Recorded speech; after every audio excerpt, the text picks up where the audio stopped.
Lewis and Wall. Mr Speaker, moi mai rai te rangatira tā Graham Latimer, nui te aroha ki tōna whānau. In September 2015, New Zealand, along with 192 other UN member states, adopted the Sustainable Development Goals, and they applied from the 1st of January this year.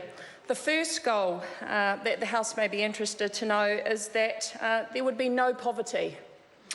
That we want to end poverty in all its forms everywhere. So our Prime Minister went, he attended on our behalf, and at the General Assembly he committed not only New Zealand but our government to these 17 SDGs.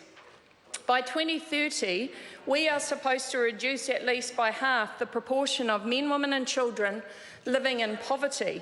And I think that no group of people in New Zealand exemplifies those living in poverty than the homeless.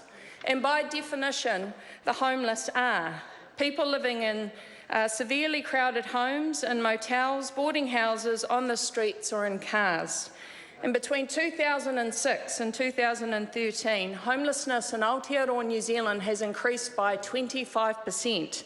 So I'd like to say congratulations, National Government. You have increased the homeless of New Zealand by 25%. That's over 41,000 New Zealanders living in a homeless state.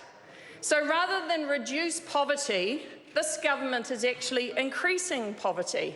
And that will mean that every year 2,000 more New Zealanders will be homeless. So by the 2018 census, that will be over 51,000 people.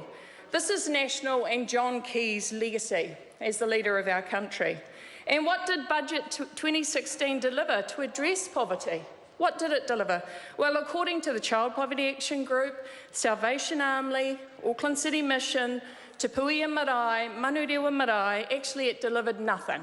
That's what this government has delivered to reducing poverty in Aotearoa. So this budget does not lift one person out of poverty. This is more than a get stuff budget, actually.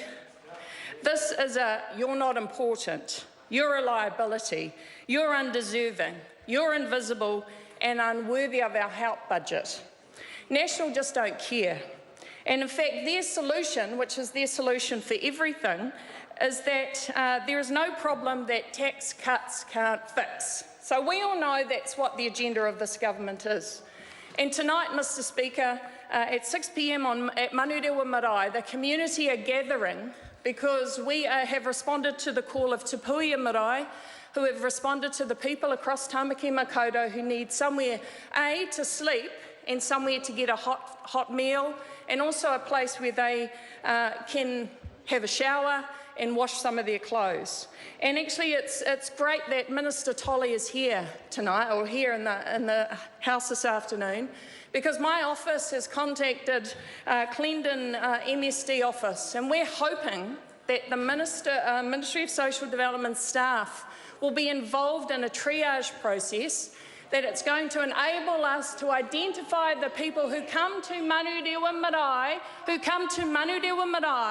and who need help. So Sua Williams-Seal, my colleague, talked about the 53 families who are at Te Puia Marae.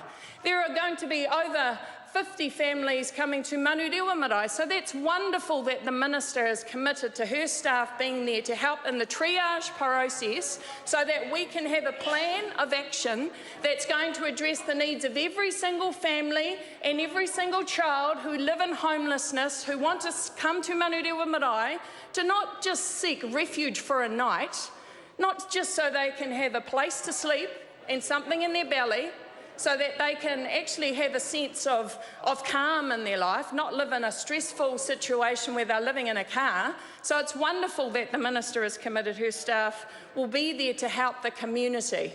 So who cares about the homeless in New Zealand?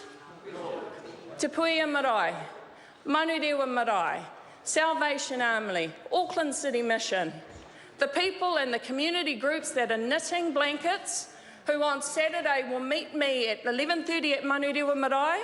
They're going to collect these blankets from rest homes around Tamaki Makaurau because they know that there are people in need who are cold. Those are the people who care about the homeless.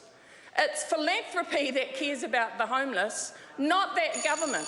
Shame on you. Mr Speaker,